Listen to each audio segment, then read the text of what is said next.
नमस्कार। मौत के बाद क्या होता है, ये एक ऐसा सवाल है जो हम सबके जहन में कभी न कभी तो आता ही है, खासकर तब जब कोई अपना हमें छोड़कर चला जाता है। देखिए, ये सिर्फ एक सवाल नहीं है, ये तो जिंदगी के सबसे बड़े डर से जूझने की एक कोशिश है।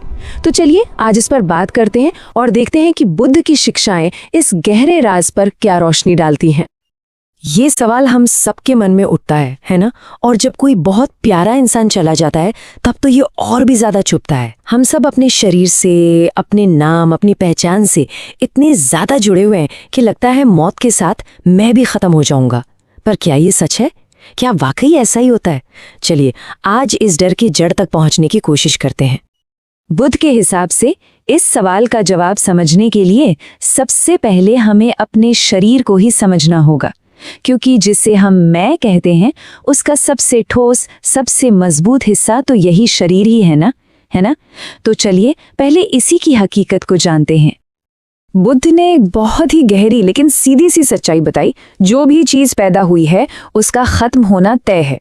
उन्होंने इसके लिए एक शब्द दिया, अनित्य, यानी कुछ भी परमानेंट नहीं है। मतलब इस पूरी कायनात में कुछ भी हमेशा के लिए नहीं रहता। सब कुछ हर पल बदल रहा है, और जो चीज लगातार बदल रही है उसका अंत होना तो एकदम नेचुरल है। बुद्ध की शिक्षाओं को देखें तो हमारा ये जो शरीर है ये बस 5 तत्वों का एक कॉम्बिनेशन है, पृथ्वी, जल, अग्नि, वायु और आकाश। और मौत के समय क्या होता है? ये सारे तत्व बस वापस अपनी अपनी जगह यानी प्रकृति में मिल जाते हैं, बिल्कुल वैसे ही जैसे कोई उधार ली हुई चीज वापस करनी पड़ती है। ये शरीर भी समझ लीजिए ब्रह्मांड से उधार लिया गया था, जो अब उसे लौटा दिया गया। ये तो बस एक टेम्पररी अरेंजमेंट था। सोचिए कितनी खूबसूरत मिसाल है ये। हमारा शरीर एक घर की तरह है जिसे हमने कुछ समय के लिए किराए पर लिया है, और जाहिर है एक दिन तो इसे खाली करना ही होगा। मतलब ये शरीर हम नहीं हैं, ये तो बस कुछ समय के लिए हमारा एक ठिकाना है।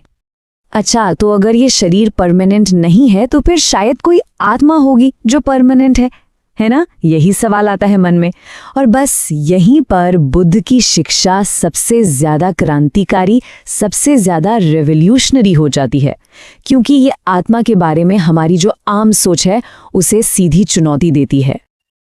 और वो चुनौती ये है कि बुद्ध के अनुसार कोई स्थायी, हमेशा एक जैसी रहने वाली आत्मा है ही नहीं। जिसे हम मैं या मेरा कहते हैं वो असल में कॉन्शियसनेस यानी चेतना का एक लगातार बहता हुआ प्रवाह है। इसे एक नदी की तरह समझिए।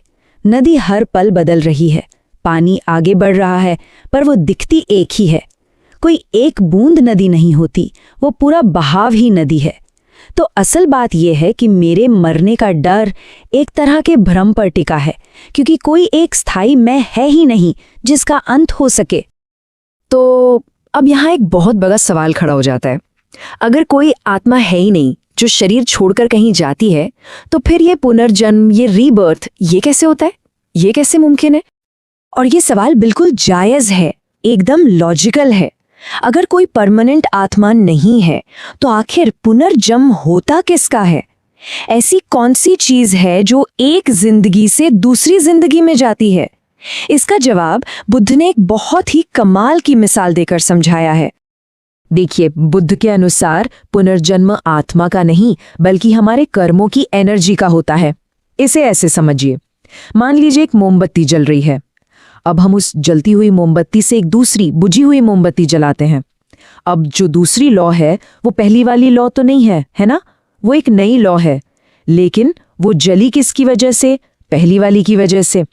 बिल्कुल इसी तरह हमारे कर्म, हमारी इच्छाएं, हमारी आदतें, ये सब मिलकर एक ऊर्जा पैदा करते हैं, और वही ऊर्जा एक नए जीवन को जलाती है, उसे आकार देती है। इस पूरी प्रोसेस को बौद्ध धर्म में एक नाम दिया गया है, प्रतीत्य समुत्पाद। अब ये शब्द सुनने में मुश्किल लग सकता है, पर इसका मतलब बहुत सीधा सा है, कॉज एंड इफेक्ट का नियम।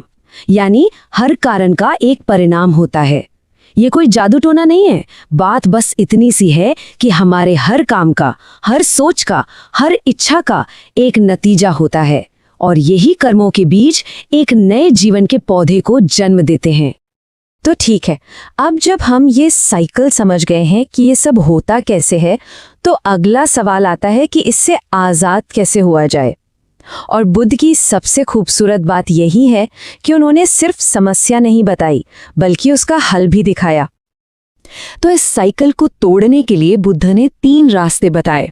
पहला, अच्छे कर्म करिए, क्योंकि हमारे आज के एक्शन ही हमारे आने वाले कल का ब्लूप्रिंट तैयार करते हैं। दूसरा, ध्यान यानी मेडिटेशन कीजिए। इससे हम अपने मन को देखना सीखते हैं, ये समझते हैं कि हमारे विचार भी आते जाते रहते हैं, वो परमानेंट नहीं है। और तीसरा और सबसे ज़रूरी, इस सच्चाई को एक्सेप्ट कर लीजिए कि ये शरीर हमेशा के लिए नहीं है। बस यही समझ हमें जन्म और मृत्यु के इस बंधन से आज़ाद करा सकती है। अच्छा, तो इस रास्ते पर चलकर आखिर हम पहुंचते कहाँ हैं? इस सफ़र की मंजिल क्या है? वो मंजिल है निर्वाण। ये बौद्ध धर्म का सबसे बड़ा लक्ष्य है। और सच कहूँ तो हमारे इस पूरी बातचीत का सबसे उम्मीद भरा हिस्सा भी यही है। देखिए, निर्वाण को लेकर न बहुत सारी गलतफहमियां हैं। ये स्वर्ग जैसी कोई जगह नहीं है कि मरने के बाद वहां जाएंगे। नहीं, ये मन की एक स्टेट है, एक अवस्था, परम शांति की अवस्था, जिसे यहीं इसी जीवन में महसूस किया जा सकता है। ये तब होता है जब इच्छा की, लालच की और नफरत की आग पूरी तरह से बुझ जाती है। सीधी सी बात है, ये हर तरह के दुख का अंत है।